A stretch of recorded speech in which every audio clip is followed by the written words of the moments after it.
sans plus tarder, on va introduire le panel suivant sur la question des élections en contexte d'insécurité, qui lui sera modéré par Madame Ginette Chérubin.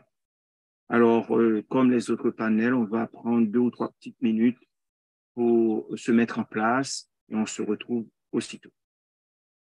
Alors, bonjour à toutes et à tous. Félicitations à l'Université Quisqueya pour cette conférence internationale sur l'insécurité en Haïti à laquelle nous avons le plaisir de participer. Intéressante et louable initiative d'une université à la hauteur de sa mission.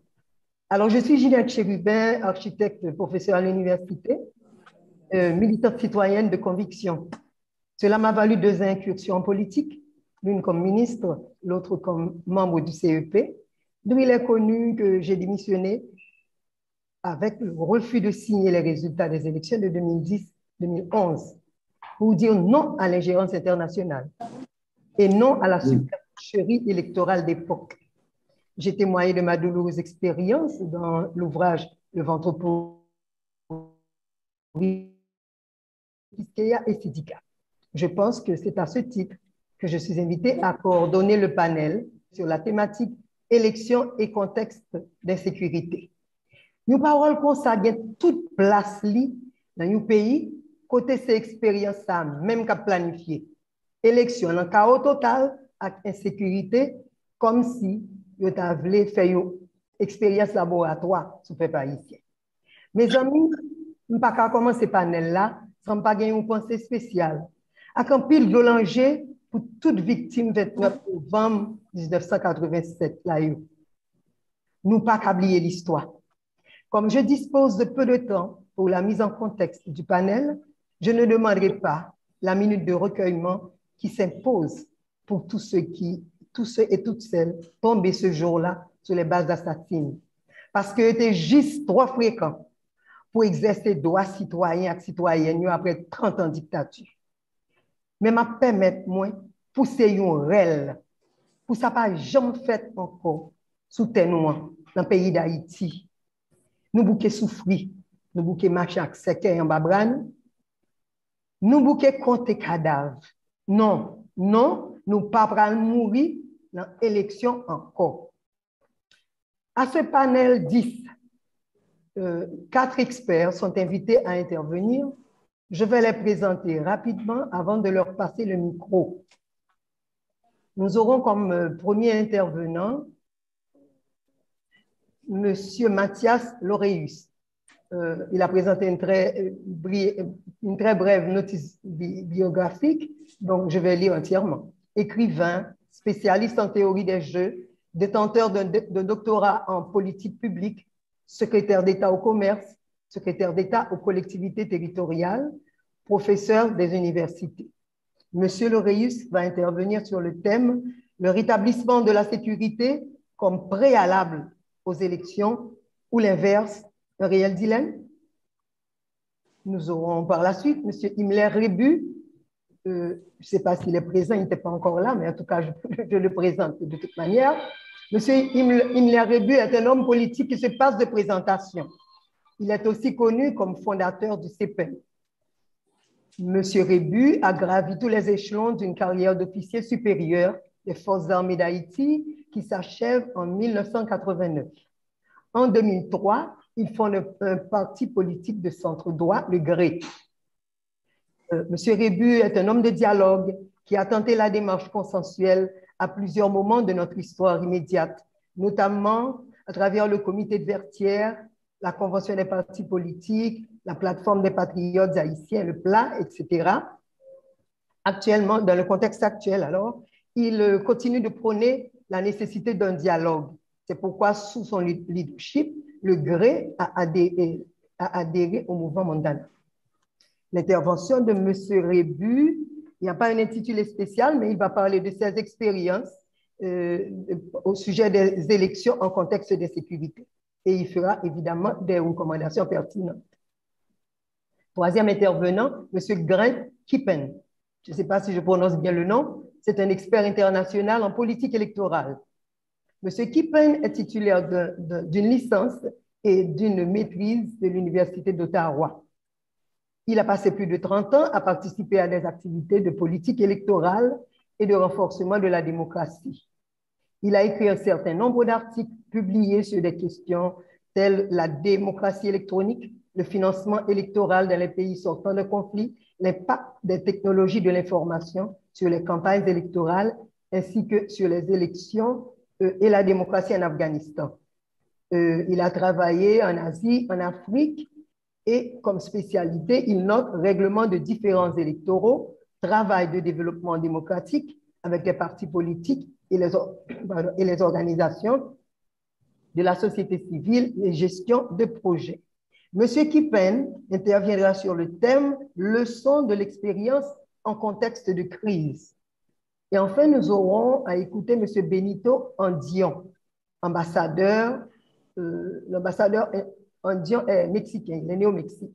Il est titulaire d'une licence en droit de l'Université La Salle de Mexico et a obtenu une maîtrise en administration militaire pour la sécurité nationale et la défense du Collège de défense nationale de l'Université de l'armée de l'air mexicaine. Diplomate de carrière, il a été en poste aux États-Unis, en Italie, au Salvador, à la Jamaïque, au Portugal, en Israël. Il a travaillé aussi dans le domaine de la diplomatie multilatérale pour les Nations Unies et notamment, il a été coordonnateur de l'appui du Mexique au processus de paix au Salvador après la mission d'observation des Nations Unies et aussi représentant spécial du secrétaire général des Nations Unies pour le Salvador. Et voilà, j'ai terminé la présentation. Monsieur Benito Andion donc, va nous présenter le cas du Salvador. Donc, je vais passer le micro aux différents intervenants, en commençant par Monsieur Mathias Laureus. Monsieur Mathias Laureus, vous avez le micro. Merci beaucoup. Merci pour la présentation et je remercie l'Université Quisqueya parce qu'elle a invité moi. Là, je vais parler, je vais essayer de regarder ce dilemme. L'assassinat du président Jovenel Moïse, une opposition s'était constituée autour de la rhétorique manipulatrice, je dirais, de l'établissement, disons, d'une rupture avec le système en place. Et le pouvoir et l'opposition, chacun instrumentalisait la rhétorique du dialogue. Pour le pouvoir, le dialogue voulait dire venez nous retrouver pour nous donner plus de légitimité. Et pour cette opposition-là, dialogue voulait dire tout simplement passez-nous le pouvoir et jetez-vous. Et on voit qu'on comprend rapidement que rien de bien ne pouvait sortir de ce dialogue impossible. Et là, on a passé une année dans ce ping-pong-là, dans ce ping-pong entre cette opposition et le pouvoir. Et entre-temps, l'insécurité s'intensifiait ainsi que la misère. Et là, j'avais dit au cours d'une intervention que, étant donné la motivation des uns et des autres, il fallait rapidement passer aux élections pour avoir un gouvernement légitime pouvant doter, disons, animé par de nouvelles motivations et pouvant nous sortir de là. Et là, la rhétorique du dialogue avait laissé sa place à la rhétorique de l'inaptitude des institutions de sécurité. C'était une rhétorique dangereuse du pouvoir, particulièrement de l'inaptitude des milliers d'hommes du dispositif de sécurité face à quelques centaines de malfrats qui s'étaient réfugiés ou du moins retranchés, monter l'insécurité de plus et la population s'était retrouvée dans une situation difficile. Et en face, certainement le pouvoir disait, bon, face à cette inaptitude, disons, étant donné cette inaptitude, il faudrait que l'international nous aide. Et à l'opposition à cette proposition de répondre, ouais, il n'y a pas de problème, c'est l'incompétence du pouvoir, l'interpénétration entre le pouvoir et les gangs qui fait que l'insécurité augmente. Retirez-vous, donnez-nous le pouvoir, nous pouvons résoudre cela. Et là, l'insécurité a augmenté, le kidnapping avec toute la misère du peuple qui a augmenté. Et là, moi-même, j'avais dit ensuite, au cours de notre intervention publique, qu'il fallait maintenant affaiblir les gangs et contenir les gangs. Et là, il fallait demander de contenir les gangs. Et heureusement, l'international, pas pour répondre à mon intervention, pas pour réagir à mes interventions, mais l'international a commencé à imposer des sanctions dans l'objectif annoncé par l'international d'affaiblir les gangs. Et ça, c'était une bonne chose. C'est une bonne chose. Et ensuite, j'avais dit que bon, l'engagement citoyen, l'engagement communautaire, la participation citoyenne est aussi nécessaire pour pouvoir affaiblir et contenir les gangs et aller aux élections. Et heureusement, le phénomène du Bouakale est venu. Et ça a aidé, conjointement avec les sanctions internationales, à affaiblir et à contenir les gangs. Et là, je me dis, allons aux élections internationales. Et l'opposition a dit, non, il ne faut pas. Il faut revoir la gouvernance. Et là, on a l'impression qu'on est en train de partir pour un autre round de négociation, de dialogue, donc repartir pour 2 autres années. On dit, les gangs ne vont pas permettre. Et ceci dénote une totale incompréhension et méconnaissance de la dynamique de ces gangs-là. Nous ne sommes pas en 2004, disons sur la période 2004-2006, où les gangs étaient en partie des gangs idéologiques. Il y avait en partie d'idéologie là-dedans. Donc, on pouvait actionner des leviers pour pouvoir les résoudre. Mais ces gangs-là n'ont ni amis, ni ennemis, ni patrie, ni nation. Ils sont à la recherche de l'argent. C'est ce qu'ils veulent. Et lorsqu'on annonce qu'il y a des élections, et la même chose s'était passé lorsque dans l'histoire, quand on annonce des élections, les gangs voient l'opportunité de faire de l'argent. C'est pour eux leur période de récolte. Madame Diouf, dans sa brillante 4 années, quand les élections s'annoncent, on a des problèmes de sécurité, c'est vrai. Mais cette insécurité s'explique parce que les gens au pouvoir, les secteurs au pouvoir cherchaient toujours à se pérenniser et en face, l'opposition a toujours répondu par l'instrumentalisation de la terreur et des fois par l'instrumentalisation des gens qui sont des membres des gangs. Mais les gangs, quand ils agissent, ils sont motivés par le numéraire, par l'argent. Ils n'ont ni patrie, ni... Ils sont des gangs, l'argent. Et maintenant, quand je dis c'est leur période de récolte, ouais, c'est vraiment leur période de récolte. Et dans le passé,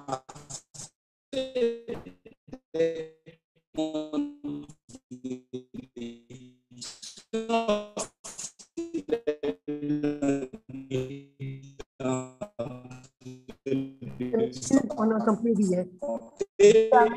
Un moment, parce qu'on on voit que par un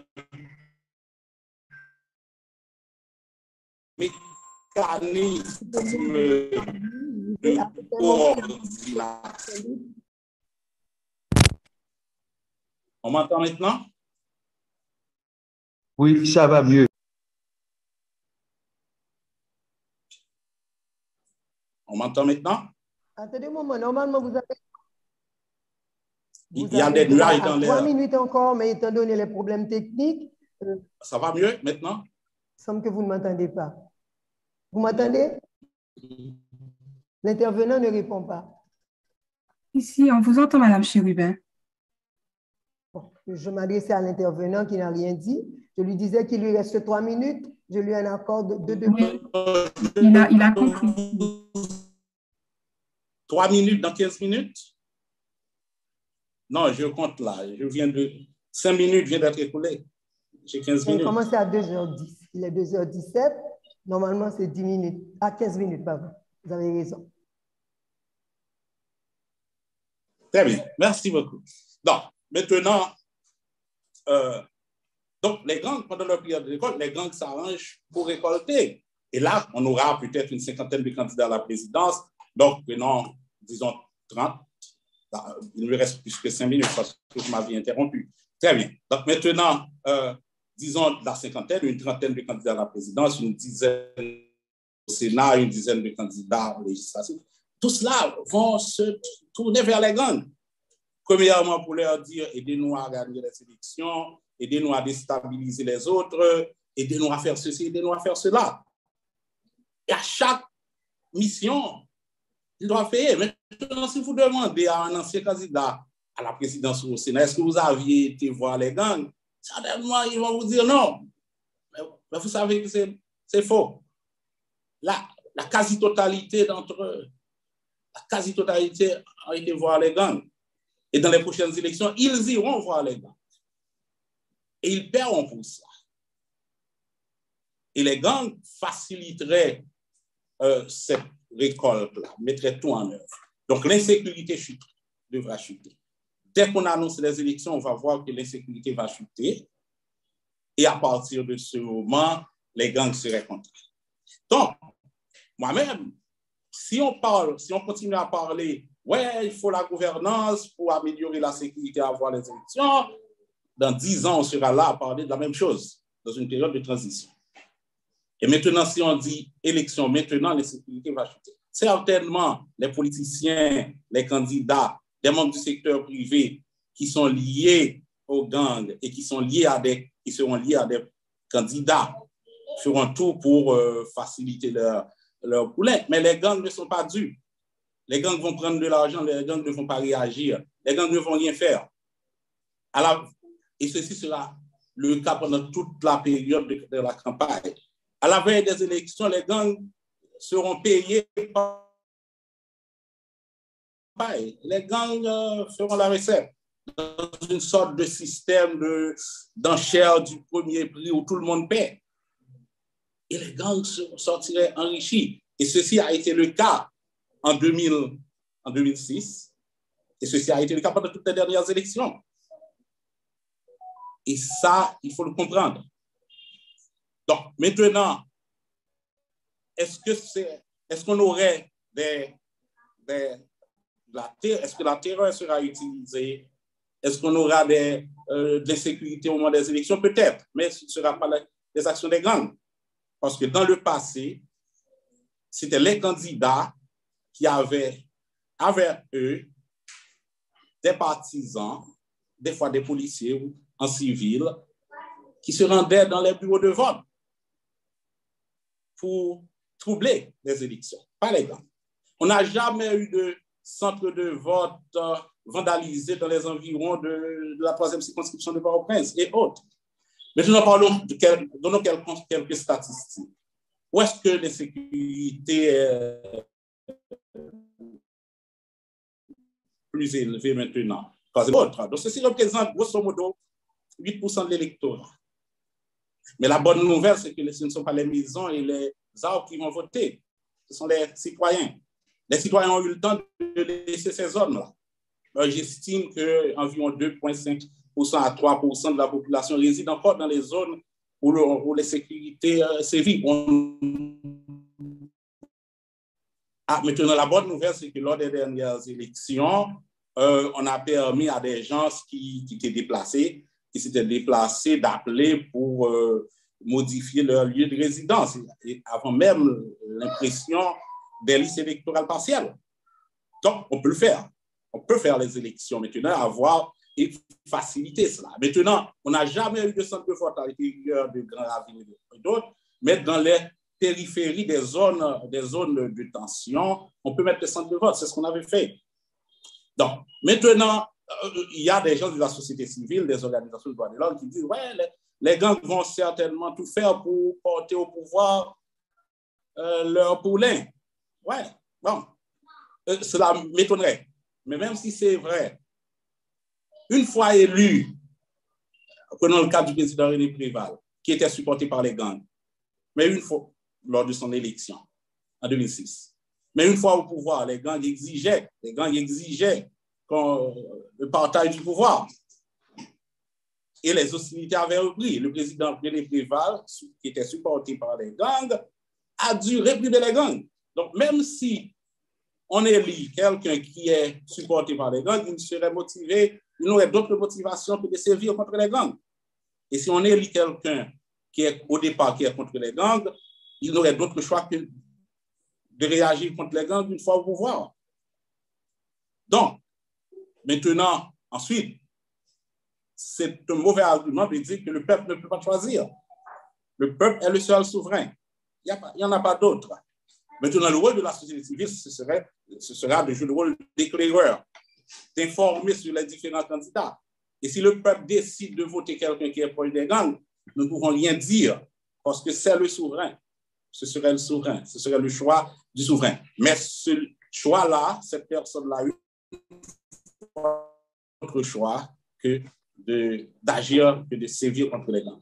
On a un ensemble d'exemples à travers le monde et on ne peut pas gérer le pouvoir en ayant la réputation d'être l'instrument des gangs. Merci. Donc, si vous me permettez, avant, merci. Donc, pour répondre, il n'y a pas de dilemme. Parce que l'insécurité lors des élections, au moment des élections, n'a jamais été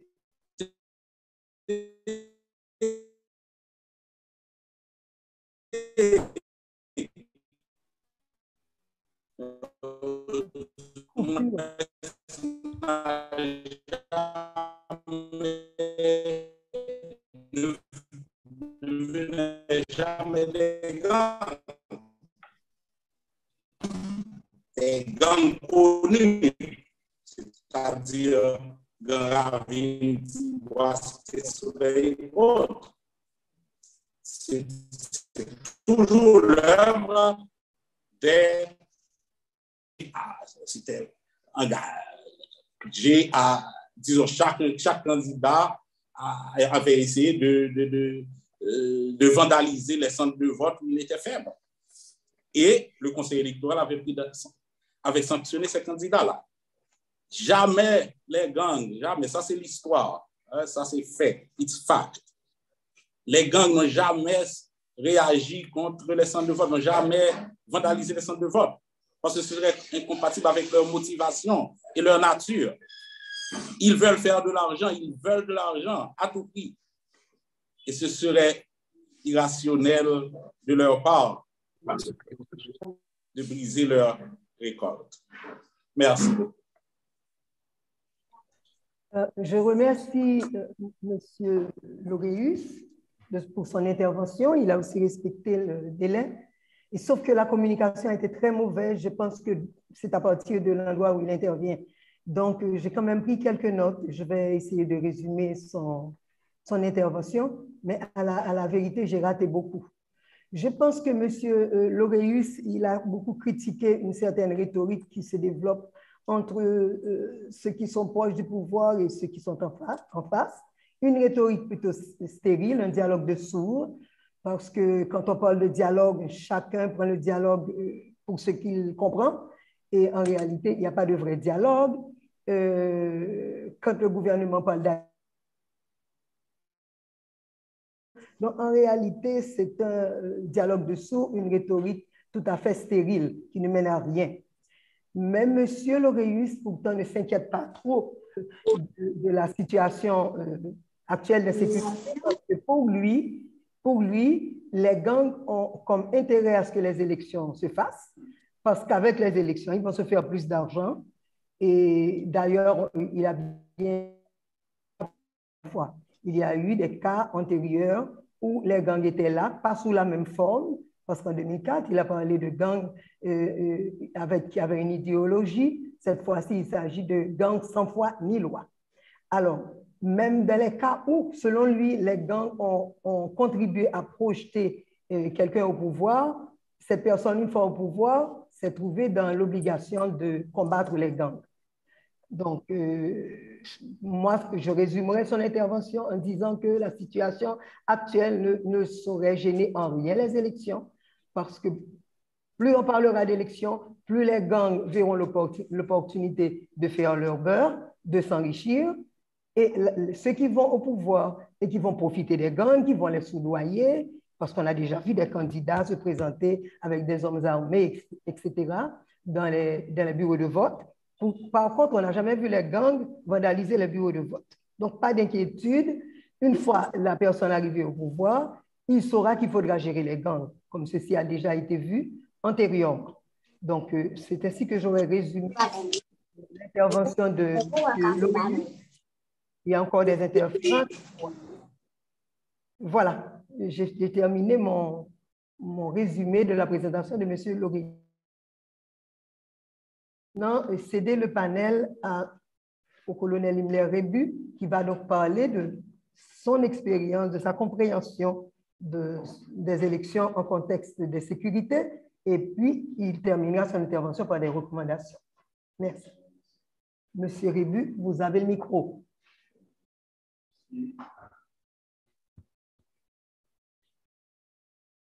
Merci, bonsoir à tout le monde. Je remercie l'Université Quisqueya pour l'invitation.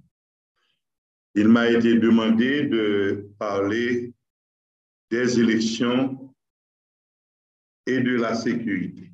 Les élections en période d'insécurité. Normalement, je n'ai pas d'expérience de relation entre insécurité et élection en Haïti. Généralement, parce que pour moi, l'insécurité est un phénomène naturel rencontré à travers le monde dans toutes les sociétés. Il n'y a pas une situation particulière que les élections amènent. C'est seulement un travail administratif qui est fait par une structure mise en place par l'État, des candidats qui font leur travail de candidats qui font campagne, et ensuite l'administration publique, l'administration électorale, qui s'occupe de réaliser les élections. Maintenant, l'expérience qu'on a toujours faite en Haïti, jusque-là, il y a toujours eu, d'un côté, des gens qui sont dans les structures d'insécurité et de l'autre côté, l'État. J'ai fait une expérience à l'occasion des élections qui ont conduit à l'élection du président Jovenel Moïse, où il m'avait été confié 4 mois avant la réalisation des élections, la gestion de la sécurité. Cette expérience m'a fait croire que nous sommes en Haïti face à un vrai faux problème.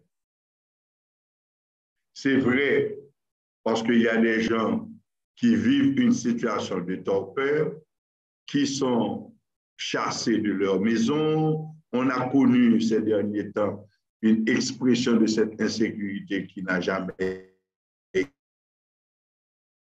pendant les 30 dernières années, que les gens soient obligés de fuir leur résidence pour aller vivre ailleurs, où les gens étaient systématiquement massacrés. Cela n'a jamais été le cas. On a eu des cas sporadiques d'insécurité. Il y avait d'un côté des gens producteurs de l'insécurité, de l'autre côté, l'État. À un point tel, quand il m'a été remis la charge de la sécurisation des élections, j'ai fait en principe deux interventions. Premièrement, remettre en place une infrastructure d'information et de renseignement sur tout le territoire national, où j'avais la capacité de savoir ce qui se passait dans les rencontres politiques, dans les meetings, dans les réunions secrètes. Cela m'avait permis de remonter aux sources probables qui pourraient remettre en question la sécurité des élections. J'ai fait un travail de neutralisation auprès de ces sources et il s'est avéré que sur tout le territoire national, on n'a pas eu un seul bureau de vote à avoir été agressé 2 jours avant les élections, la veille, le jour des élections et les jours attendant les résultats de ces élections. C'est que dans la réalité, le banditisme haïtien ne s'occupe pas de ce genre de questions. Il y a des candidats, et c'est là que tout mon travail a été axé, la maîtrise des gens qui avaient un intérêt direct et une capacité réelle d'embrigader d'autres personnes pour provoquer du désordre et pour de la réalisation de ces élections. J'ai fait ce qu'on fait en matière préventive en ce qui concerne la sécurité, car dès lors que les structures de l'État sont obligées d'intervenir, c'est qu'ils ont déjà perdu le contrôle de la sécurité. La sécurité se réalise dans le silence, par anticipation, par la neutralisation de tous les potentiels fauteurs de troubles, tant du point de vue conceptuel, du point de vue intellectuel, que du point de vue de réaction sur le terrain. Et j'ai fait ce qu'on fait en matière de sécurité, on n'a pas eu de problème. Maintenant, on parle beaucoup de gangs ces jours-ci. On n'a pas d'expérience de gangs organisés en Haïti avant cette explosion que l'on connaît là, depuis l'arrivée du président Jovenel Moïse au pouvoir et depuis l'acte officiel et rendu public par l'action de Mme Laline, qui représentait les Nations Unies en Haïti et qui avait trouvé que c'était une bonne idée de fédérer les banques. À partir de ce moment, on a toujours eu du banditisme sectoriel en Haïti, connu. Mais il y a eu à partir de ce moment une intervention de l'État supportée par une frange de l'international pour organiser des actes de banditisme en Haïti. Il y a plusieurs situations connues où il n'y a eu aucune réaction de l'État, ce qui laisse supposer, sinon une complicité, en tout cas une acceptation. Et on a toujours su qu'il y a toujours eu des voies de communication entre ceux-là qu'on appelle les bandits et ceux-là qui dirigent l'État. À partir de ce moment, on ne peut pas traiter la question comme étant du banditisme réel. On a connu beaucoup de cas de massacres, je viens de dire, mais très peu de réactions de l'État. On a même connu des situations où des troupes étaient engagées sur le terrain poursuivant des secteurs ou des structures organisées de banditisme et qu'on a constaté brusquement un arrêt des opérations et pour lesquelles on n'a jamais eu d'explication. Donc, quand on est dans un État où la frontière n'est pas très clairement délimitée entre l'État dans son rôle de protection de la population et le banditisme qui est un phénomène courant à toutes les sociétés, on ne peut pas apporter des solutions ou une lecture très claire.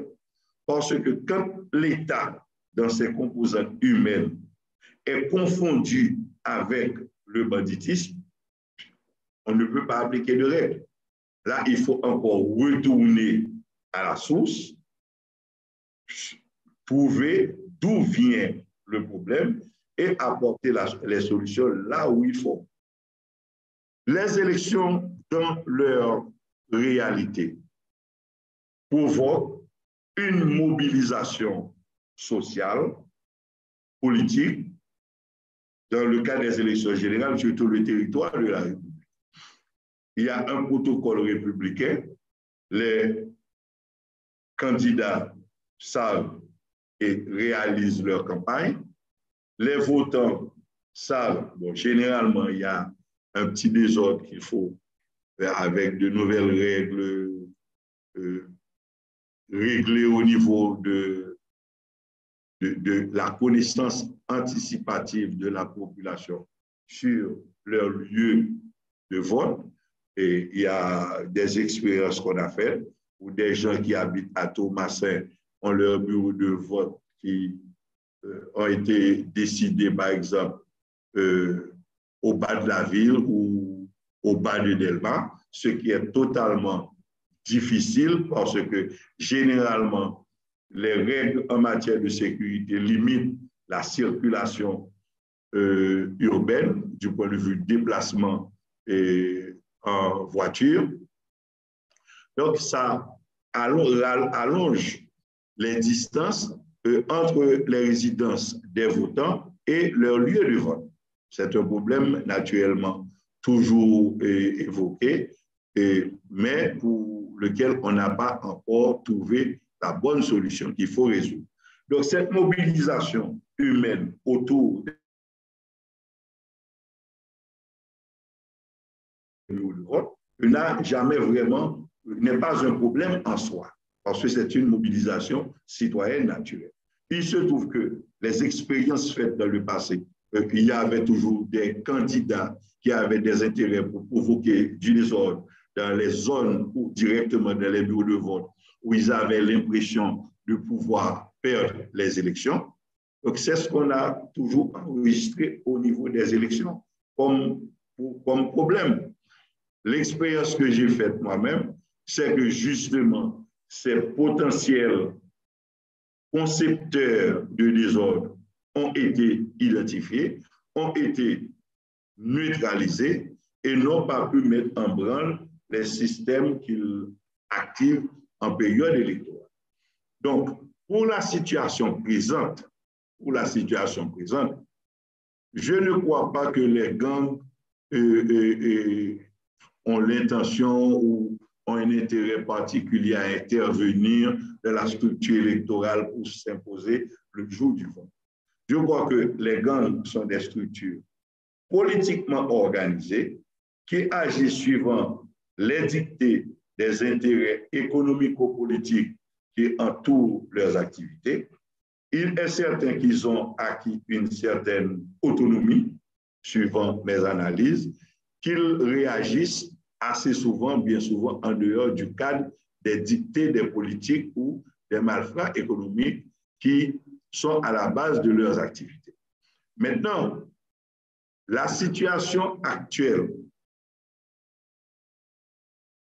bloque la circulation des biens et des personnes depuis plus de 2 ans. C'est une situation nouvelle, car quelle que soit la dimension ou l'intensité des facteurs d'insécurité qu'on a connus en Haïti, on n'a jamais atteint ce point où la citoyenne, le citoyen a le sentiment que sortir, circuler, aller à ses activités est un risque potentiel, permanent, où tout peut lui arriver à n'importe quel moment. D'autant que, on semble laisser toute la responsabilité de la sécurité à une entité qu'on appelle la police nationale. Or, la police nationale est un maillon, je dirais même, est un petit maillon dans l'infrastructure organisationnelle de la sécurité. Les services de renseignement extérieur ne sont pas performants, s'ils existent. Les services de contrôle de la périphérie du territoire au triple point de vue aérien, terrestre, maritime, cette surveillance-là, à ma connaissance, n'est pas faite parce que les structures institutionnelles qui étaient sont en berne. Il arrive donc que toute la charge de la sécurité repose sur les épaules de la police nationale, qui au fait est une structure par et pour la justice. Il va y avoir on a déjà près de 2 ans que les structures officielles d'organisation de la justice ont été neutralisées justement par les bandits. Dans un déni des responsables, car on se rappelle très bien les déclarations qui ont été faites par le docteur Ariel Henry à répondre à une question des journalistes sur le sujet, où il accusait presque le journaliste comme étant quelqu'un qui fomentait des histoires qui n'existent pas. Donc, il y a un déni. Or, si l'infrastructure, s'il y a une infrastructure, la police, qui travaille pour la justice, qui est neutralisée, donc c'est sûr que la police, généralement, fait généralement ce qu'elle a à faire comme travail, mais se retrouve avec les mêmes problèmes sur les bras parce que la justice qui doit faire le suivi n'est pas en place. Pourquoi? C'est une autre question. Et autour de tout ceci, il y a aussi la question des règles légales. Qui aujourd'hui est sûr de l'existence ou de la mise en existence des institutions pouvant se charger de la question des élections? Il y a des vides, beaucoup de vides sur le plan institutionnel et très peu de réponses sur le plan de la réorganisation, de la mise en scène des institutions devant régler les problèmes de la sécurité. Toujours est-il, c'est bon, toujours est-il que je crois et j'ai la totale conviction que le jour où l'État haïtien se mettra à faire son travail sans connexion, sans relation, ou bien plus en face du banditisme global, les problèmes seront beaucoup plus facilement abordables et pourront être plus facilement résolus. Et je finis avec mes premiers propos, que j'ai la conviction qu'on est en face de vrais faux problèmes. Tout ce que nous vivons se trouve dans l'immixtion entre l'État et le banditisme, ce qui n'est admissible dans aucune société. Merci. Je remercie le professeur Lébu pour son édifiante intervention. Je vais tenter de résumer. En fait, ce que je continue à répéter, que c'est un vrai faux problème, le problème de l'insécurité. Et d'après ce qu'il vient de nous dire, tout le problème réside dans le fait qu'il n'y a pas une frontière claire entre l'État, qui est responsable de la sécurité du territoire, et les bandits. Et tout autant que cette frontière existera, le problème ne pourra pas se résoudre. Il faut que l'État prenne ses responsabilités. Et pour illustrer ceci, il a parlé de sa propre expérience où, sous le gouvernement de M. Jovenel Moïse, il avait eu la mission justement de la gestion de la question de la sécurité. Pardon? Oh, pardon. Sous le gouvernement de M. Pibert, il avait eu la mission justement de gérer l'insécurité. Et il l'a abordé comme une prévention. En fait, on ne peut pas résoudre l'insécurité en aval. Il faut le résoudre en amont, mettre tous les moyens nécessaires, mettre toutes les infrastructures en place pour que, en termes d'intelligence, on puisse avoir les informations nécessaires et prévenir tout dérapage éventuel de la sécurité. Donc, voilà. Il dit aussi que le désordre, les bandits n'attendent pas nécessairement les élections pour intervenir. Dans le cas que nous vivons en Haïti, dans notre cas en Haïti, il est clair que la police ne peut pas seule être la seule institution qui intervient face à l'insécurité que nous vivons. Parce que la police est en fait un auxiliaire de la justice. Et la justice, nous savons très bien comment sont les structures de justice en Haïti. C'est une institution qui est tout à fait en berne. Donc, la police agissant sans la justice ne peut pas apporter les réponses attendues face à l'insécurité. Même si cette police déploie tous les moyens nécessaires, en réalité, sans la justice, son action ne sera pas vraiment efficace. Et il conclut encore en disant que l'important, c'est que l'État prenne ses responsabilités. Tout autant que l'État ne prendra pas ses responsabilités, on aura encore les problèmes de sécurité et la police à elle seule n'est pas capable de qui ont la mission de contrôler le territoire national. Et ces institutions sont en berne, comme je l'ai dit tantôt, ce qui fait que l'action de la police n'aura jamais l'efficacité souhaitée. Je remercie infiniment le colonel Himmler Rebu pour sa présentation très édifiante. Et maintenant, nous allons passer la parole à M. Grant Kippen, les leçons de l'expérience en contexte de crise. Thank you very much, Madame Moderator. I hope you can hear me. And I would like to, with your permission, give my remarks in English. And would like to begin by thanking the organizers for the opportunity to participate on this panel. I've been asked to provide some context, perspectives, lessons drawn from experience with elections in other crisis-affected contexts other than Haiti. Trying to provide that context or lessons from other countries in 15 minutes is a bit of a challenge in itself, but I will do my best to be succinct. I would like to begin by saying that there's often a general perception that conducting elections is a purely technical exercise, with the responsibility for its success or failure ultimately resting with the Election Commission. While elections may be a technical exercise in many respects, they are also fundamentally political in nature, and I will talk to both of these components. The Election Commission is extremely important and may well have the legal authority and mandate to conduct the election as set out in a country's constitution, relevant laws, etc.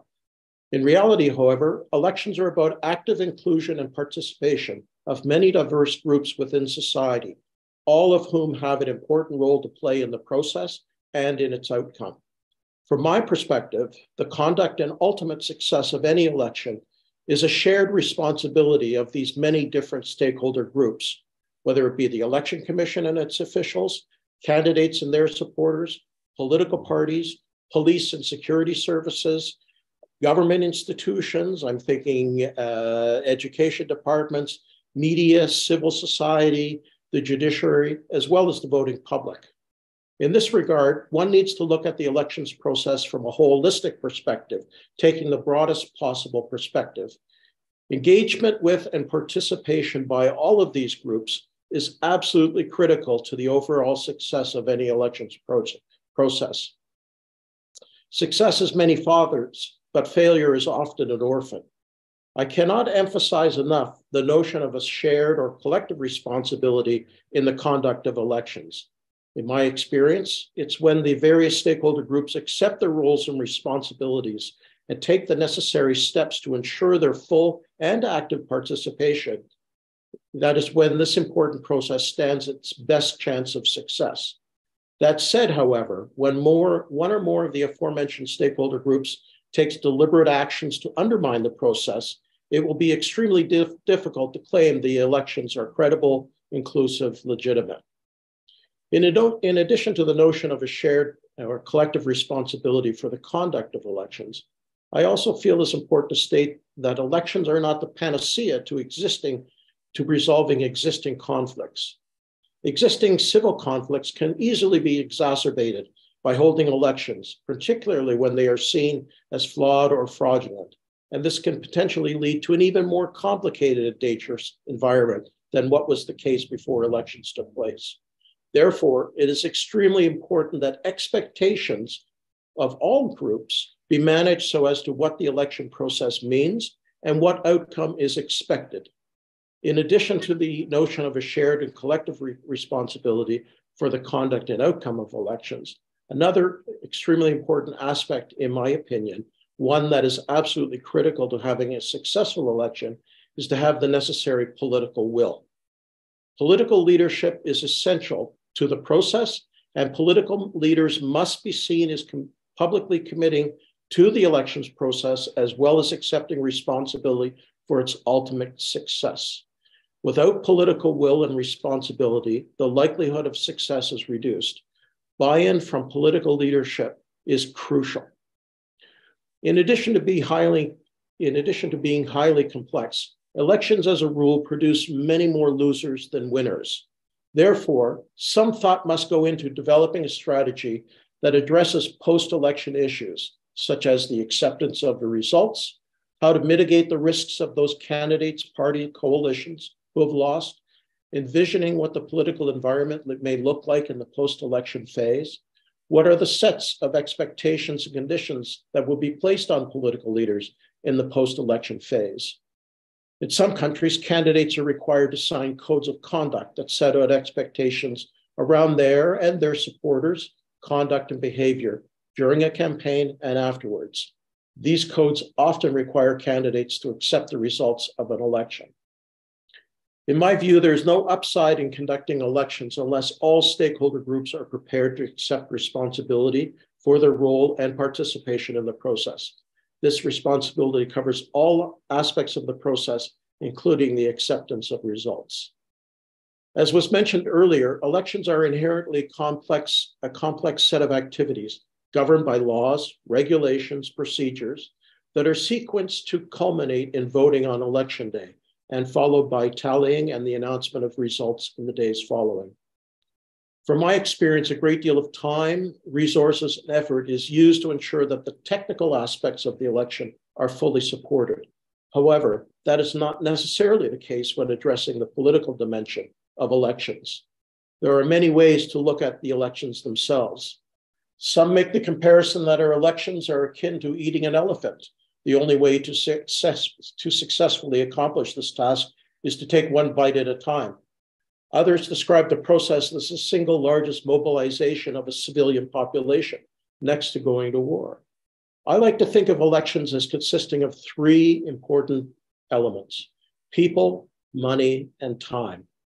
I've already spoken earlier about the people component and the importance of engaging the many different stakeholder groups in society in order to ensure that elections are inclusive and credible. Money is also important, as it's need to fund the many different elements of the electoral process. Knowing what the resource requirements are and when they're going to be required helps with the organizational, operational, and logistical issues. And in many countries, support is provided not just by funding from the state, but also from the international community. And the international community will always be looking for very clear and concise resource requirements when looking at providing that technical assistance. People and money are also seen as variable resources. By this, I mean, if you need additional people, chances are you can usually get more, whether it's candidates looking for additional supporters, whether it's the election commission looking for additional staff, same with money or funding. If you need additional funds for some activity, chances are you will be able to identify new or existing sources. Which brings me to the last, but in my opinion, the most important resource in any election campaign, particularly one within a very complex security challenged environment. That is the notion of time. Time is finite. You cannot get any more time than, so in that respect, it becomes the most important and precious commodity or resources. Elections are about looking forward. They are never perfect, so all stakeholder groups must be seized with putting their best effort forward. You need to be thinking about what the totality of the process is and looking at what time constraints impact on each element of the process. With the notion of elections being a shared responsibility, it might be prudent to try and quantify what successful elections would look like to each of these stakeholder groups. This approach would identify tangible outcomes, goals, against which success can be measured and communicated. I think this is another important aspect of any election, whether it's in a country that's going through some challenges or not. Communication and transparency are absolutely critical to people, to voters, understanding and supporting the process. I was pleased that members, my other panelists talked about security implications and the role of security.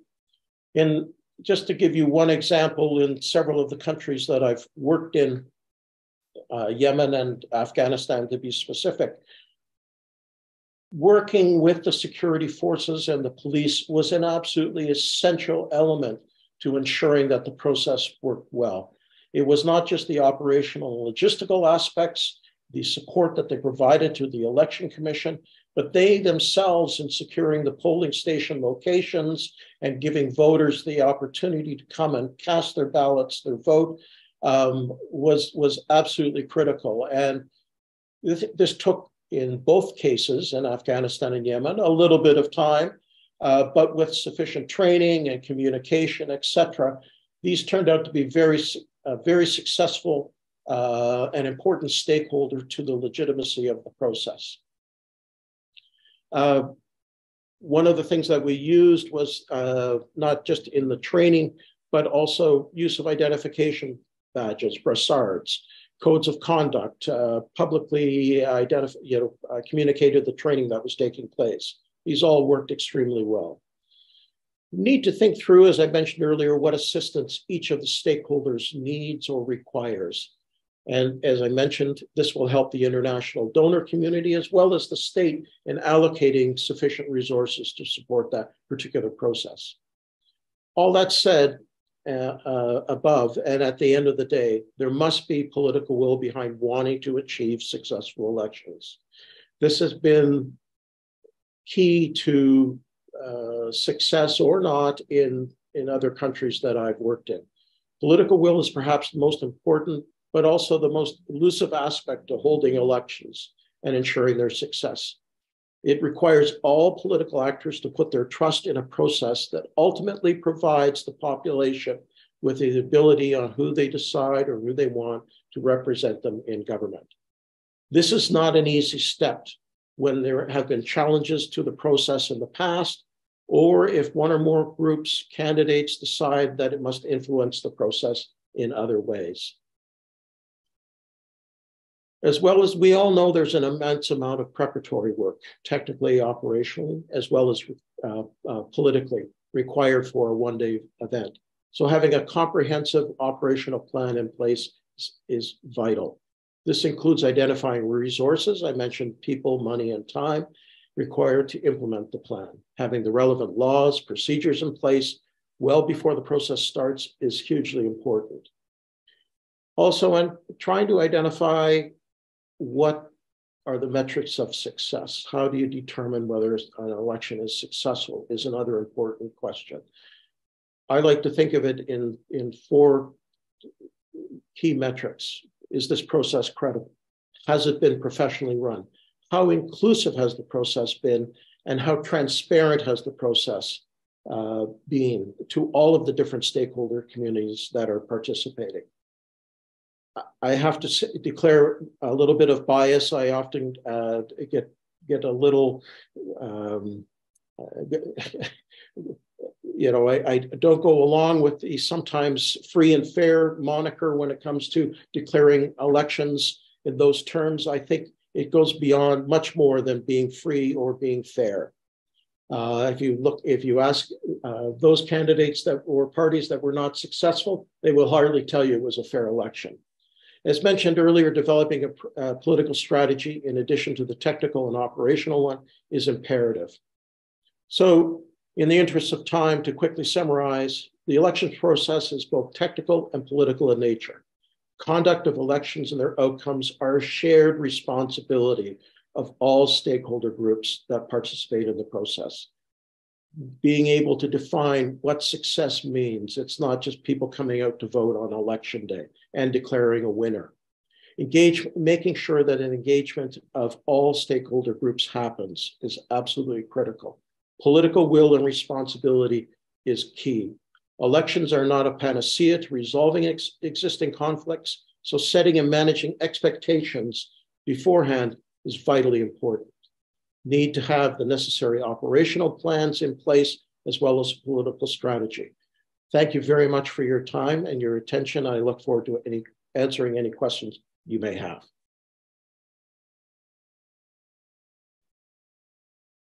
Merci beaucoup, Monsieur Kippen, pour votre intervention. Vous avez respecté le temps et vous avez été assez clair dans cette intervention. Donc, d'abord, vous avez souligné que les élections ne sont pas seulement un exercice technique, mais aussi il y a une composante politique dans les élections. Le plus important, c'est que tous les acteurs de la société soient impliqués parce qu'ils sont tous concernés par les élections. Et il faut aussi aborder les élections dans une perspective globale, dans toutes ses composantes. Quand les différents acteurs sont impliqués, le succès est davantage garanti. Il y a plusieurs aspects donc, à prendre en compte dans le processus électoral. Il y a non seulement le temps, il y a l'argent, il y a les acteurs. Vous avez noté aussi l'importance d'un code de conduite entre les acteurs pour qu'ils fassent confiance et acceptent les résultats.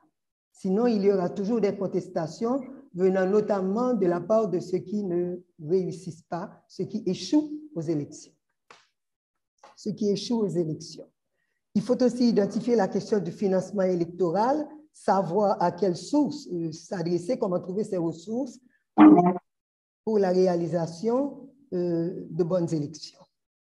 Les élections ne sont jamais parfaites, il y aura toujours certaines limites. Mais l'important, c'est que les groupes s'impliquent et que chacun de ces groupes, ils jouent leur rôle pour s'assurer que les élections doivent être crédibles et réussies. La volonté politique est nécessaire à côté de la confiance des acteurs et la préparation des élections est vitale. Encore une fois, les élections doivent être vues dans un sens global et il faut penser aux ressources, aux acteurs, au temps et à l'argent. Et pour finir, vous avez résumé en disant que c'est un exercice non seulement technique, vous avez redit que c'est aussi un exercice politique. Vous avez insisté sur le fait que chaque acteur, tous les acteurs doivent prendre leurs responsabilités, que toutes les parties prenantes doivent être impliquées. C'est seulement dans ces conditions que des élections peuvent réussir. Je vous remercie encore une fois, M. Grint-Kippen, pour votre rapport à ce panel. Je vais maintenant passer la parole à M. Benito Andion, dont l'intervention est titrée comme suit, le cas du Salvador. Il va nous parler donc de l'expérience du Salvador. M. Benito Andion, vous avez le micro, il est 3h05, vous avez droit à 15 minutes. Jusqu'à 3h20, vous pourrez intervenir. Je vous remercie infiniment. I was putting into context what happened in El Salvador to finally arrive to the peace accords in 1992. After El Salvador lived through the military dictatorships in the first 2/3 of the 20th century, finally in 1979, the civil war erupted. This was because there were no avenues of democracy for those opposition forces that for many, many years have been submitted, especially by the security forces of the government of El Salvador, ruled, of course, by the military. This led to a very cruel war, as you all know, that at the end carried on 85,000 victims, fatal victims. And nevertheless, with the intervention of many countries, many Latin American countries, and of course of the United Nations, finally peace accords were agreed upon, and they were signed in 1992 in Mexico City, thus giving the opportunity for the United Nations to supervise. To put it in context, once El Salvador civil war finalized through the accords between the government and the guerrillas of the FMLN, they were reached through the intervention of not only the United Nations, but the Organization of American States and a group of other Latin American countries that purported to find a solution to a very long and war of attrition that was affecting even more the population of El Salvador. 85,000 people died in that conflict, and lessons were learned nevertheless, and mainly those that emanated from the intervention of the United Nations through the United Nations mission of observation called ONUSAL, which you may be familiar with, and which later on constituted the most important and flagship, let's call it, of peacekeeping operations of the United Nations throughout the world. And this was achieved by the participation of society and the two stakeholders that finally reached the peace accords. The United Nations had then the task of disarming, of demobilizing both forces, of helping the country to reconstitute its institutions, and mainly to attend to the security problem that was, from the beginning, part of the big picture that derived in the development of the Civil War. Thus, the United Nations supervised the demobilization of the army, the demobilization of the security forces, and the demobilization of the guerrilla that had been members of the FMLN until then. This observation also had several other aspects, because the peace accords contemplated not only the conclusion of the war, but also the reconstruction of the country. Thus, there were the economic aspects, there were the political aspects, but mainly the reconstitution of the electoral authority and the reconstitution of the human rights situation throughout the country, that as a result of the conflict had been adversely affected. Then the United Nations, through ONUSAL force, had the task of reconstructing the police. And that is an example of what I wanted to share with you as an example of success. The National Civilian Police of El Salvador was constituted in 1992, and the contribution of other countries was essential for what we have today as an efficient and more or less, we could say, incorrupt police force that has given the country the ability to maintain stability and not go back to the old days of the war, and particularly of those days of insecurity that provided the necessity to have development and not being able to attain that development. Agrarian reform, judicial reform, the constitutional reform in itself were other of the main goals of these accords. During that war period between 1979 and 1992, nevertheless, 2 elections were held. The first election was the election of President Duarte of the Christian Democrats, and he was elected in the context of the conflict with the participation of the United Nations, of the Organization of American States, and with the consolidation of the Electoral Commission of El Salvador. Observation was essential, and results were respected by both parties, even though there were not still negotiations between them. After the conclusion of that first presidential period, another election was held during the same civil war, and the transfer of power was effected peacefully to a new president, President Alfredo Cristiani, who at the end was responsible for the negotiation with the FMLN and for the signature of the accords in Chapultepec, Mexico. I was referring as an example the formation of the National Police, Civilian Police, which also was taken by Guatemala, by the way, and had a crucial effect. And I was referring to the international cooperation for the conformation of that police force. Experts from the United States, from Canada, from Italy, from France, from Spain, from other Latin American countries, even experts from Haiti, from the Haitian police, participated in this effort. First, the first purpose was to demobilize the national police, the former national police, and observe this demobilization to reach a peaceful conclusion, as it finally did. Then the task was to reconstruct and to create practically from zero a new civilian police, which by today is still working, and it gives stability to El Salvador. We have to also point out that since the peace accords of 1992, 6 elections have been held peacefully in that country, and the transfer of power from one party to another has been also peaceful and has reflected the effects of what the peace accords finally conferred, which was the strengthening of institutional life of El Salvador and the reconstruction of many institutions and the creation of other new institutions that finally gave that stability that today we can observe.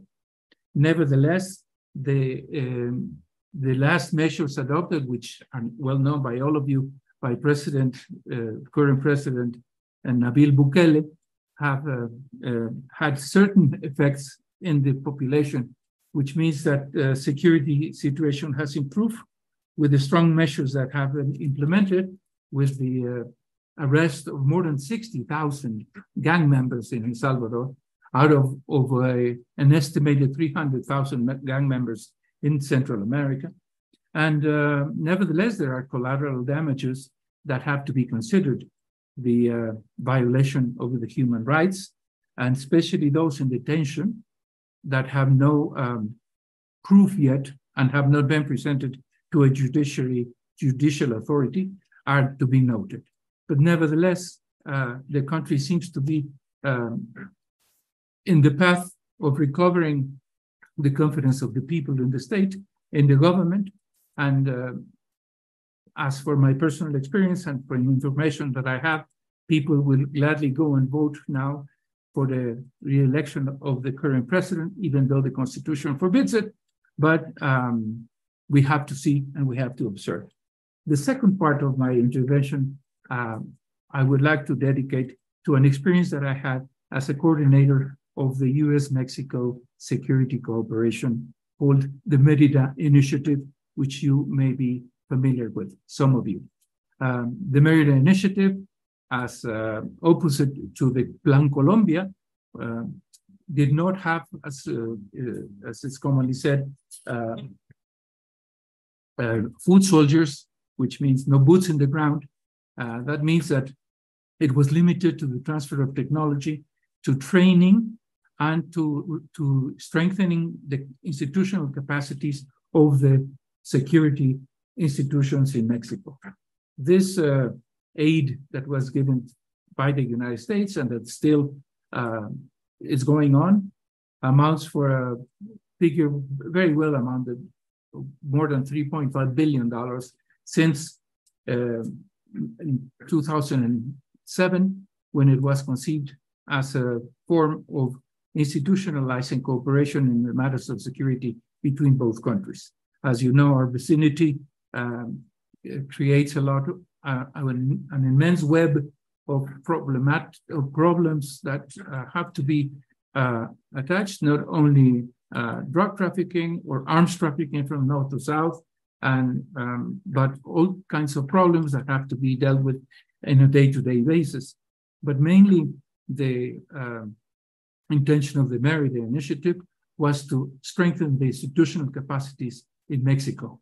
And that included not only the provision of equipment like helicopters or screening machines or X-ray machines, but also mainly training in fields that go from institutional vetting of the police force, penitentiary capacitation for penitentiary agents, penitentiary building, judicial training, all sorts, a whole range of important sectors of the Mexican institutional force that were needed to be improved, and we're finally seeing today the results of this. And from the participation of the previous experts that we have heard since yesterday, I can derive two things. First, any solution to the Haitian problem has to come from Haiti itself. Only Haitians have the experience, have the idiosyncrasy, have the knowledge of how to confront these places. The international community will, of course, support those efforts.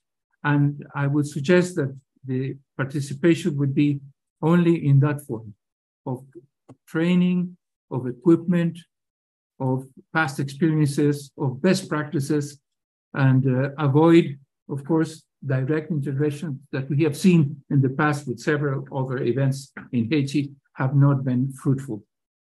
I will also have to enhance the possibility that a share of experiences can be done between Haiti and other countries that have gone through the same experience, especially in the current situation, how to deal with gangs and how to find a comprehensive negotiation, point of negotiation, so that dialogue between all the interested parties in the country can be initiated.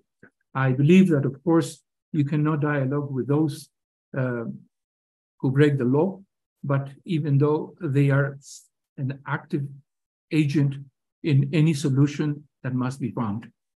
We saw in El Salvador the experience that the previous administration and this administration have negotiated with the gang members, and that is the only avenue that has been found to really provide with a solution to this complicated problem. As you well know, also in Mexico, we have a very, very complex situation in matters of security. And here, the drug cartels have now taken control of many areas and territories in the country. And we are also facing exactly the same problem. But we have to find a solution that not goes to be imposed by force, but through reason and through negotiation. I have that experience also during 1917 when I was appointed special envoy of the UN Secretary General for El Salvador to find a negotiation dialogue between the political parties. At the end, there were certain sectors of the extreme right that did not agree with a negotiated solution to the political problems that we're facing. And finally, elections were held and the current president took over the control of the country, thus having a very good sector of the population without voice, but nevertheless, with the, about 90% approval that he is having today, we can say that he has this approval thanks to the existence of a democratic system that allows not only the participation of the people, but also the reaffirmation of the need that any sustainable development has to be sustained by a framework of security within the country. I appreciate the invitation, and especially my apologies because of the technical problems that we have. So I will be very brief and leave it here and I will add your disposition if any any questions should arise. I thank you very much, Madame. Merci beaucoup, Monsieur l'ambassadeur. J'essaie de résumer ce que vous avez dit. Donc, vous avez d'abord parlé du cas du Salvador, qui avait à un certain moment un régime dictatorial. Il y a eu en face la résistance, donc, qui a amené à une guerre civile où, si j'ai bien retenu le chiffre, 84 sont mortes. Mais dans cette expérience, vous avez parlé de leçons apprises. C'est d'abord l'ouverture du Salvador vers les Nations Unies et vers d'autres pays qui ont bien voulu contribuer à les aider à résoudre leurs problèmes. Et l'engagement de la société civile et l'implication de toutes les parties prenantes a beaucoup contribué à stabiliser la situation. Et cette stabilisation a permis, alors avant la stabilisation, il y a eu un accord de paix qui a permis d'évoluer vers la stabilisation. Et c'est ainsi qu'on a pu reconstituer la police en 1992. Mais vous avez insisté sur le fait que pendant la guerre civile même, il y a eu des élections. Les élections ont été possibles avec la mobilisation de la police et l'apport des contributions d'autres pays et de l'ONU. Et je pense que vous avez noté, vous avez parlé de 6 élections paisibles qui ont eu lieu aussi après qu'on ait pu réaliser le renforcement des institutions et la mise en place de nouvelles institutions aussi, ce qui nous a amené à la stabilité actuelle. Et les mesures il est important de réfléchir et de trouver les mesures adéquates à appliquer. 6 000 membres de gangs, par exemple, ont été arrêtés. il faut reconnaître qu'il y a eu des dommages collatéraux. Mais cependant, le pays a quand même pu avancer et évoluer et la population est devenue de plus en plus confiante et donc le Salvador continue d'avancer. Vous avez aussi, vous avez parlé des problèmes avec la proximité des États-Unis et du trafic des armes. Et vous avez fait référence à l'initiative Mérida qui a justement visé à renforcer les institutions de sécurité, notamment en leur apportant des équipements, en renforçant le système pénitentiaire et en assurant aussi les formations militaires. Donc, pour le cas haïtien, vous dites qu'il est important que tous les Haïtiens, que toutes les parties prenantes soient impliquées et qu'Haïti reste aussi ouvert à l'apport de l'ONU et d'autres institutions qui voudraient aider. Il faut certainement éviter les interventions militaires directes en Haïti parce que ceci n'a rien donné. Ensuite, vous avez parlé un peu du Mexique. Vous dites qu'à un certain moment, de plus en plus, les cartels de drogue prennent de la force. Mais vous savez, vous êtes convaincu par rapport à l'expérience du Salvador et même aussi par rapport à des expériences du Mexique. Seul le dialogue peut aider à arriver à des solutions. Vous invitez donc le peuple haïtien à s'ouvrir au dialogue, car même si toutes les conditions légales ne sont pas réunies, il faudra négocier pour avancer. Voilà ce que j'ai retenu de votre intervention et je vous remercie infiniment de nous avoir apporté cet éclairage sur votre expérience au Salvador. Maintenant, nous allons laisser place aux questions, s'il est possible, s'il est encore possible d'en recevoir.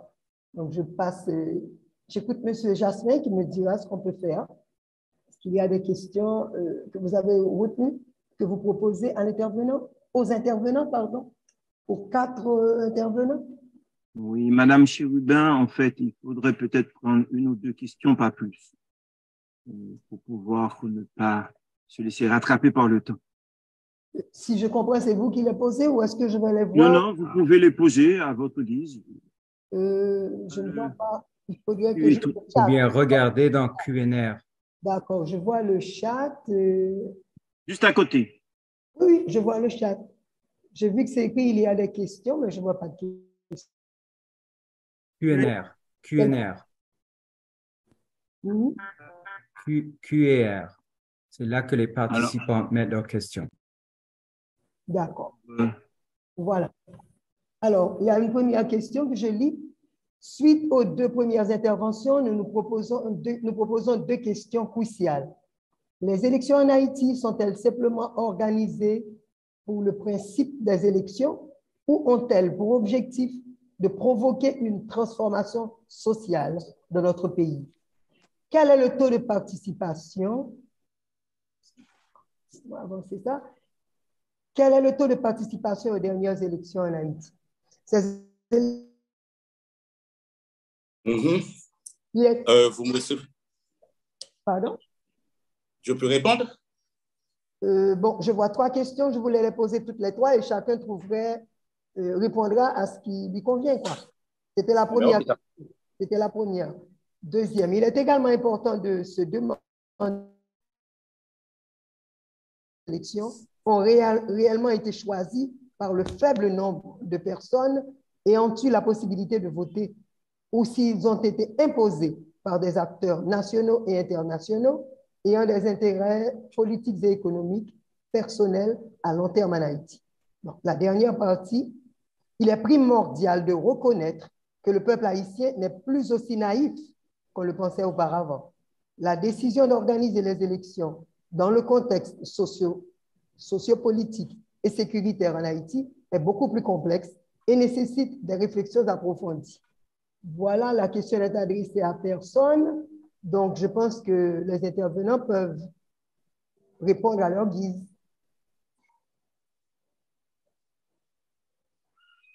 La première question, c'était: les élections en Haïti sont-elles simplement organisées pour le principe des élections ou ont-elles pour objectif de provoquer une transition sociale dans notre pays?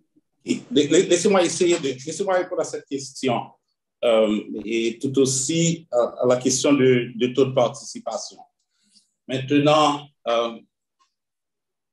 Est-ce que c'est M. Laureus qui répond? Laureus Mathias. D'accord. C'est bien, M. Laureus, allez-y. Très, très bien. Maintenant, c'est ça. Élection, disons, la démocratie, sans les élections, n'est rien. Donc maintenant, lors des élections, les candidats se présentent avec leur projet de société. Y compris dans les projets, certains candidats vont avoir des projets, des propositions de transformation sociale. Et c'est à la population, c'est au peuple, le souverain, le citoyen, avec sa carte électorale en main, que revêt l'obligation, pas même le privilège, l'obligation de choisir entre les différents projets de société, le plus souvent mutuellement exclusifs. La Constitution dit la souveraineté nationale réside dans l'universalité du citoyen. Personne n'a le droit de venir imposer au peuple son projet de société. Seul le peuple a le droit de choisir entre différents projets de société. Donc, pour cela, il faut aller aux élections. Et c'est ça. On ne peut pas, dans une transition, dire qu'on va imposer tel ou tel autre projet de société. On ne peut pas faire ça. Maintenant, sauf si on cesse d'être une démocratie. Si on met de côté les élections et on dit on est un dictateur, à partir de ce moment, on l'assume. Il y a une façon de prendre le pouvoir si on veut être un dictateur. Ça, c'est ma réponse à la première question. Et rapidement, la deuxième question, comme question...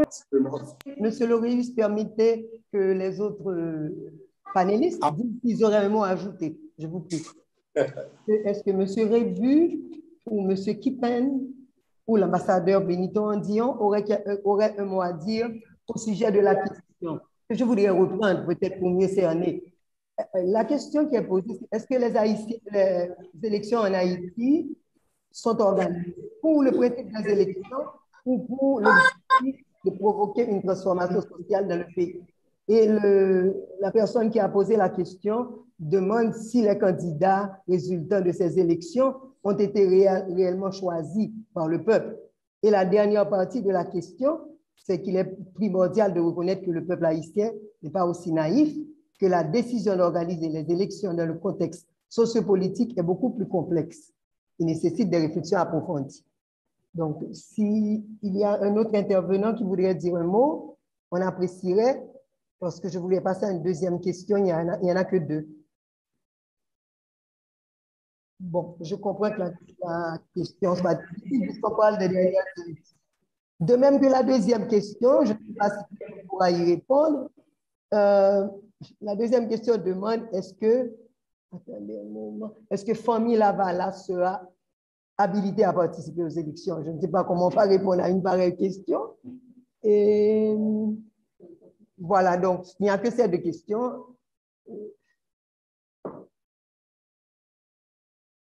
Peut-être que moi, je pourrais essayer d'en formuler une.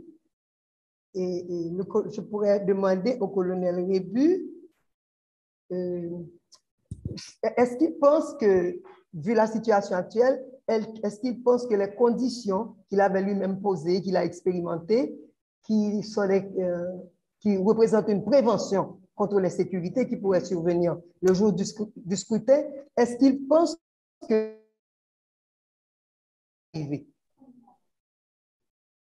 Dans le cas présent, la réponse c'est non. On n'en est pas encore aux règles de base qui pourraient nous permettre de passer à la réalisation des élections. Les élections sont une opération politique et elles sont définies par des règles connues de tous. Les organisateurs, les candidats et la population. Or, il se trouve qu'on est actuellement en panne de règles claires. Et je crois que tout le blocage du processus politique lui-même vient du fait que les structures institutionnelles ayant été détruites, il serait hasardeux de se prononcer sur une probabilité de réaliser les élections dans la situation actuelle sans en établir d'abord les règles, les références légales. Même dans le cas présent, l'autorité capable de mettre en branle le processus électoral n'est pas officiellement connue. Parce que le gros risque qu'on pourrait avoir aujourd'hui, c'est d'enclencher un processus électoral dont les principes légaux seraient au départ viciés. À partir de ce moment, ce n'est pas nécessaire de tenter l'expérience. On irait tout droit à des contestations et généralement, à partir des contestations, il y a des convulsions sociales et politiques. Donc, je crois qu'on devrait d'abord résoudre les problèmes des références légales devant nous conduire aux élections et établir les règles connues et acceptées par, en tout cas, la grande majorité des intervenants dans la question électorale. Sinon, c'est une opération à somme nulle au départ, capable de perpétuer le climat d'insécurité sociale, économique et politique que nous avons. Je crois que nous avons la nécessité d'un temps d'arrêt, d'un temps pour répondre, pour trouver les bonnes réponses aux questions essentielles avant d'entrer dans le processus lui-même. Restant bien entendu que la décision populaire, c'est la meilleure alternative pour rééquilibrer le système politique et social. Merci beaucoup, colonel Rébu. Monsieur Jasmin, je ne sais pas s'il y aurait encore une chance, vous pourrez adresser une question, notamment à l'ambassadeur Andion et à monsieur Kippen, puisque monsieur Loreus et monsieur Rébu ont quand même répondu à deux questions. Alors, ma question, si vous permettez... La toute dernière, alors. Oui, bien sûr, c'est pour permettre aux panélistes d'intervenir. Et alors, la deuxième question, c'est par rapport au trafic des armes qui transite par les frontières voisines, quelles seraient les recommandations de l'ambassadeur Andillon et de M. Kippen? Est-ce qu'ils auraient une réponse à cette grande préoccupation des Haïtiens, de la société haïtienne? Merci beaucoup.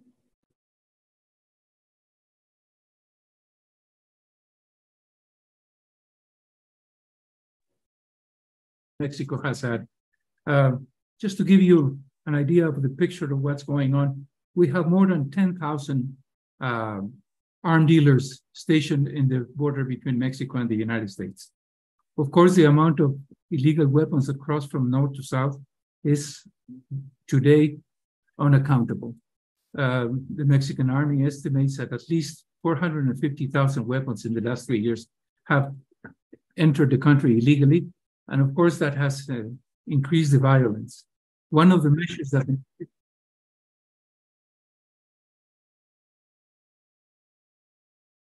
Yes. One of the reasons that Mexico has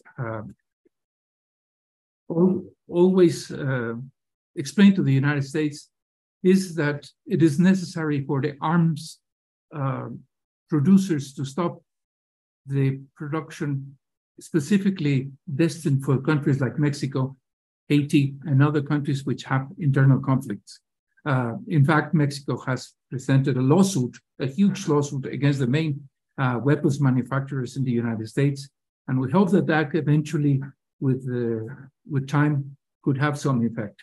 Nevertheless, we are not very optimistic because we are well aware of the philosophy of the United States with regards to arms and especially the so mentioned Second Amendment, which of course limits the capacity of foreign governments to control what arms are sold, what arms are exported to our countries, and what arms can be detained in the border. The big problem with this is that many of the payments for the drug trafficking that comes from south to north are made in weapons. Not only in cash, we also try to control, but weapons are part of this payment system for the drugs that are being sent from Mexico to the United States. Not only Mexican drugs like fentanyl, which is killing thousands of Americans, but other drugs that use Mexico as a path from South America. And that has, of course, increased the difficulties to control the violence, which at the same time generates more violence because of the existence of so many weapons. We have successfully proposed within the United Nations system a limitation of conventional arms, which has been signed by most of the countries, but other measures and other efforts from the international community have to be done. Nor Mexico, nor Haiti, nor Central America can do nothing by themselves. They need the support of the international community to attack this terrible problem. Thank you. I'd like to begin by unequivocally stating that I have no experience in gun trafficking whatsoever, so I'm not going to touch that part of the question.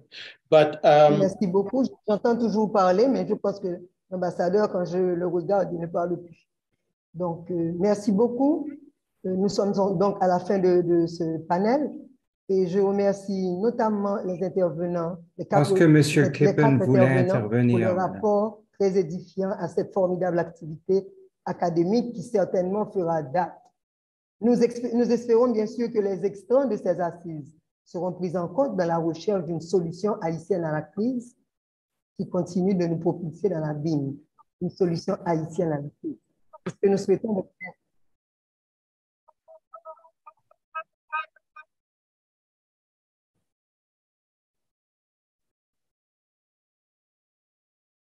Merci beaucoup, Madame Chérubin.